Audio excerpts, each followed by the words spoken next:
Hello everyone, welcome back to my channel. आज हम continue करने जा रहे हैं टेक्सोनॉमी और बायोसिस्टमैटिक्स से रिलेटेड एक new topic, that is the formation of name of different taxa with the help of zoological nomenclature।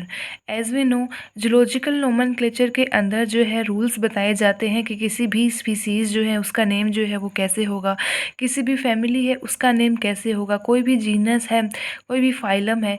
Basically अलग अलग जो टेक्सा हमारे हैं, kingdom, phylum, genus, species, family, class, उनके नेम्स जो हैं वो किस अकॉर्डिंग होंगे, क्या रूल जो होगा उसके बेसिस पर जो है इनके नेम जो है वो रखे जाएंगे, उनको आज हम डिस्कस करेंगे in brief. First of all, अगर इंट्रोडक्शन की अगर हम बात करें तो scientific name in zoology, these are of 5 kind, 5 type के जो है वो साइंटिफिक नेम्स अगर हम बात करें, each differing in from and the method of the treatment, उनका नेम जो है वो किस तरीके से होगा वो डिफ़र करता है। जैसे कि अगर हम बात करें स्पीसीज़ की, that is the specific group, तो इसमें भी आते हैं आपके स्पेसिफिक एंड सब स्पेसिफिक ट्राइवियल नेम्स। सब स्पीसीज़ क्या होती हैं और इससे रिलेटेड इंफ्रा सब स्पीसीज़ क्या होती हैं, उसको हम डिटेल में नेक्स्ट वीडियो में डिस्कस करेंगे, that is specially related to species and the other infra species category. Then second name आता है, कुछ ऐसी स्पीसीज़ होती हैं जो कि इंफ्रा सब स्पेसिफिक होती हैं, उनका जो नेम है वो कैसे लिया जाता है, दैट इज़ इंडिविजुअल वेरिएंट्स का नाम जो है वो कैसे लिया जाता है।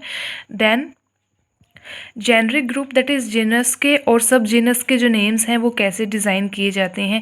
फैमिली ग्रुप की अगर हम बात करें तो name for the categories about the genus, genus से ऊपर जितनी भी कैटेगरीज हैं और सब ऑर्डर से नीचे हैं उनका नेम कैसे होगा, ऑर्डर है, क्लास है, फाइलम, ग्रुप है, इनकी कैटेगरीज के name about the super family, तो सुपर फैमिली की कैटेगरी से ऊपर में ये सब आते हैं। First of all is the specific group names. Specific group का ओरिजिन जो है, अगर हम इनके नेम्स की बात करें तो लीनियस के अकॉर्डिंग है कि भाई स्पेसिफिक नेम जो है किसी भी वो एक तरीके का डिस्क्रिप्टिव वर्ड्स के फॉर्म में होता है। वो भी कैसे सेलेक्ट किया जाता है, रूल्स जो कि Philosophia Botanica, that is book written by Linnaeus, उसके अंदर जो रूल्स लिए गए हैं, जो ले डाउन किए गए हैं, उनके बेसिस पर जो है किसी भी स्पीसीज़ का जो नाम है वो होना चाहिए, by which each species was to be differentiated at first glance from the all others in the genus. एक जीनस के अंदर हमें पता है बहुत सारी स्पीसीज़ जो हैं वो आती हैं, तो नेम जो है वो ऐसा होना चाहिए कि हम उस स्पीसीज़ को पहली बार देखते ही उसको डिफरेंशिएट कर पाएँ, उसको पहचान पाए बाय दैट नेम, तो नेम ऐसा होना चाहिए। Designation of a scientific name of species of animals has to satisfy following condition. Basically animals के केस में जो अगर हम देखें तो कुछ कैटेगरीज होती हैं स्पीसीज़ के नेम में कि अगर ये सारी क्वालिटीज़ होंगी तभी वो एक स्पीसीज़ का पर्टिकुलर एक ओवरऑल जो नेम है वो माना जाएगा। For example, it must be binomial. Binomial means इसका जो है एक स्पेसिफिक नेम होना चाहिए, एक जेनरिक नेम होना चाहिए, और अगर सब स्पीसीज़ की बात है तो वहाँ जो है वो ट्राइनोमियल नेम जो है वो होना चाहिए। Then second condition is it is accompanied by a description और डेफिनेशन, दैट इज़ कोई भी साइंटिफिक नेम है किसी भी स्पीसीज़ का या किसी भी जीनस का, तो उसका एक पर्टिकुलर डिस्क्रिप्शन, एक डेफिनेशन होनी चाहिए कि किन कैरेक्टरिस्टिक्स के बेस पर जो है वो इसको नेमिंग जो है वो इसकी की गई है। प्रॉपरली पब्लिश होना चाहिए बाय ऑथर, और सारे रूल्स जो एक पर्टिकुलर ऑथर को फॉलो करने होते हैं वो फॉलो किए जाने चाहिए। वो सारे रूल्स जो हैं वो हमने ICZ कोड के अंदर डिटेल में देखे हैं। अगर आपको वो वीडियो जो है देखनी है तो आप प्लेलिस्ट में जाकर चेक कर सकते हैं। Then based on taxonomic entity, that is एक particular taxonomic entity, that is की प्लांट है, एनिमल है, उसके केसेस जो हैं उनको देखकर भी जो है वो नाम होना चाहिए। It must be a name, एक प्रॉपर नेम हो। The name of a species is invalid if, अब स्पीसीज़ का नाम जो है वो इनवैलिड कब माना जाएगा, कैसे गलत माना जाएगा, या तो वो होमोनिम हो या फिर जो है वो सिनोनिम हो।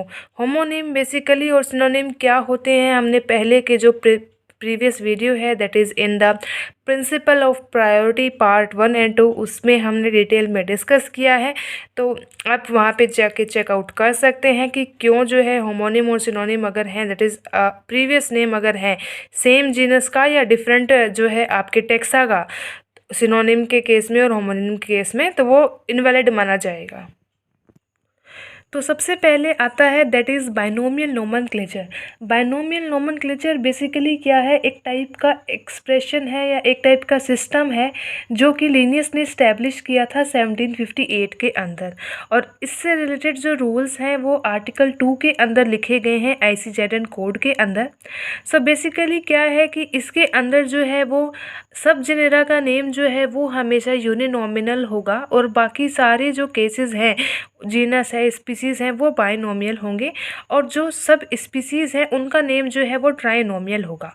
और ऑथर्स के नेम जो है उन्हें जो है वो यूज़ नहीं किया जा सकता किसी भी साइंटिफिक नेम को चेंज करने के लिए, मतलब वो बाइनोमियल से ट्राइनोमियल नहीं हो सकता। बाइनोमियल नोमेनक्लेचर में साइंटिस्ट का नाम जो है वो नहीं आएगा, क्योंकि उसे जो है बाइनोमियल नोमेनक्लेचर का पार्ट जो है वो नहीं माना जाता।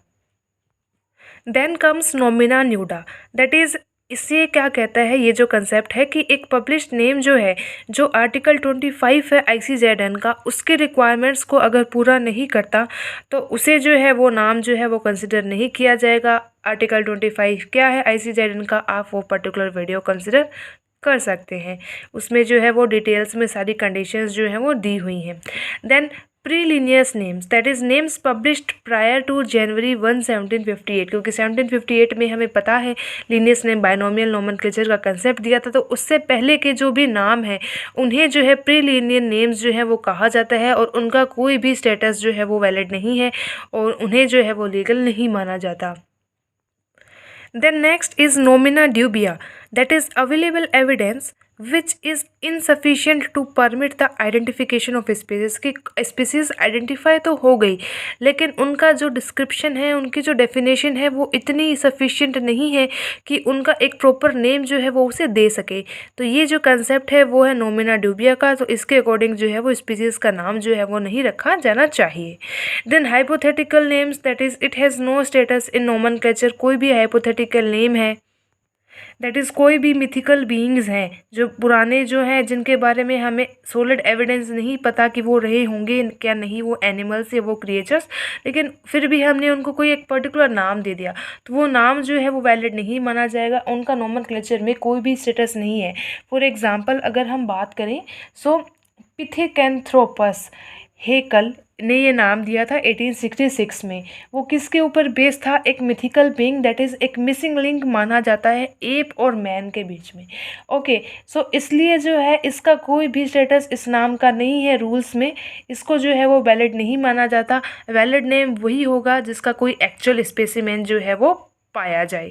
Then the status of symbols and फॉर्मूले, so no status of these in nomenclature. Nomenclature के अंदर कोई भी तरीके का सिंबल या कोई भी तरीके के फॉर्मूले जो हैं वो यूज़ में नहीं लिए जाते, तो इनका जो स्टेटस है वो वैलिड नहीं है, लीगल नहीं है।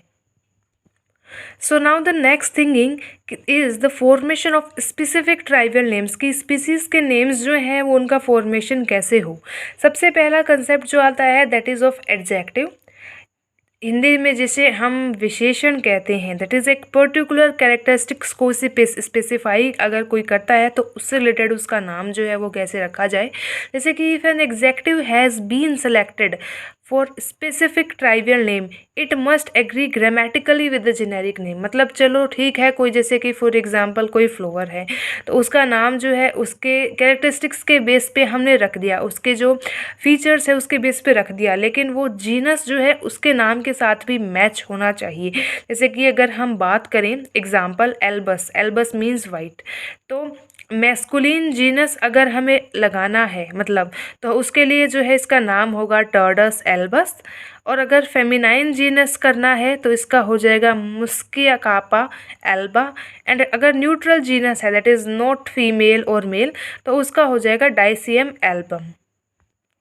अब कई बार क्या है कि एक्चुअली बहुत ज़्यादा डिफ़िकल्ट हो जाता है किसी भी एक पर्टिकुलर नेम का जो है वो जेंडर बताना जीनस का, जिससे कि वो नई स्पीसीज़ जो है वो बिलोंग करती है। पर्टिकुलरली जो है स्टूडेंट्स जो होते हैं वो कंफ्यूज होते हैं, जो कुछ क्लासिकल लैंग्वेजेस हैं, जैसे कि नेम है वीनस, तो वीनस हम सोचते हैं कि एक फेमिनिन नेम है और जिसके जो है मैस्कुलिन एंडिंग जो है अगर हम इसकी करते हैं, जैसे कि वीनस मैक्यूलेटा, लिनियस एंड कोनोसोमा, जो कि एक ग्रेट है और एक न्यूट्रल वर्ड है, जिसकी एंडिंग जो होती है वो लैटिन के अंदर होती है और जनरली ये फेमिनाइन जेंडर को रिप्रेजेंट करता है। तो कुछ ऐसे वर्ड्स हैं जिनके अंदर जो है वो स्टूडेंट्स को जो है वो काफ़ी जो है वो दिक्कतें आती हैं नेम में।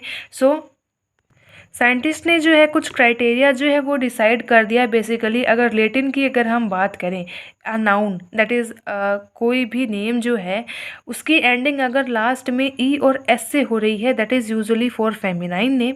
एंड अगर जो है वो ई एस है, दैट इज़ ग्रीक का अगर है, नोट द लैटिन, अगर ग्रीक लैंग्वेज की अगर वो नाउन है तो उसके अंदर अगर वो ई एस से एंड हो रहा है तो वो एक मैस्कुलिन नेम जो है वो रेफर किया जाएगा। नेक्स्ट कंडीशन जो आती है दैट इज़ नाउन, कि अगर कोई नेम है तो वो ऐसा हो कि वो क्वालिफाइंग नेचर का हो, जैसे कि फॉर एग्जांपल फेलिस लियो जो है वो हमारा एग्जांपल है। कई केसेस में यहाँ पे जो है प्लूरल नेम्स जो हैं वो भी दिए जाते हैं और ज्योग्राफिक कंडीशंस के हिसाब से भी जो है इनके नाम जो हैं वो रख दिए जाते हैं। Third is the participles. So participles basically दो कंडीशन के पाए जाते हैं, उनके अकॉर्डिंग जो है वो नेम्स होते हैं, प्रेजेंट और पास्ट पार्टिसिपल। प्रेजेंट पार्टिसिपल की अगर हम बात करें तो उनकी एंडिंग में जो है वो ए एन एस और ई एन एस जो है वो बेसिकली मिलते हैं। और अगर हम पास्ट पार्टिसिपल की बात करें तो उनकी जो है एंडिंग जो होती है वो बेसिकली यू एस ए और यू एम से एंड होने वाली हमें मिलती हैं। कुछ वर्ड्स जैसे कि कंपाउंड वर्ड्स अगर हम देखें, ऑलवेज बी प्योर लैटिन और Greek, okay, never be a hybrid of two word, या तो एक पूरा नाम होगा वो लैटिन में ही होगा या ग्रीक में ही होगा, दोनों लैंग्वेज का मिक्सचर वो नहीं होना चाहिए। फॉर एग्जांपल रूफीपैक्टस दैट इज़ एक लैटिन वर्ड है, रोडोथोरैक्स जो कि एक ग्रीक वर्ड है। देन डिस्क्रिप्टिव नेम्स ऐसे होने चाहिए जो इजीली मेमोराइज हो जाएं और ज़्यादा डिज़ायरेबल हो। ज्योग्राफिकल नेम्स भी होते हैं जो कि उसी पर्टिकुलर स्पीसीज़ की टाइप लोकेलिटी को बताए जहाँ से वो बिलोंग करता हो, जहाँ से जो है उसे डिस्कवर किया गया हो। ओके, सो एग्जांपल की बात अगर हम करें तो हवाईएंसिस दैट इज़ बिलोंगिंग टू हवाई। Another example is Arizonicus that is belonging to Arizona. Then next is the ecologic names that is refer to a particular habitat that is Xerophylla. So xerophylla basically means desert loving. So के उनके basis पे जो है वो नाम जो है वो रखे जाते हैं। और एक अगर किसी एक जीनस के लिए पर्टिकुलरली ही स्पेसिफिक अगर वो हैबिटेट है तो वो नेम जो है वो इजीली अडॉप्ट कर लिया जाता है। अदरवाइज़ जो है उसमें कुछ डिसएडवांटेजेस रहते हैं, उस नाम को इजीली एक्सेप्ट जो है वो नहीं भी किया जाता।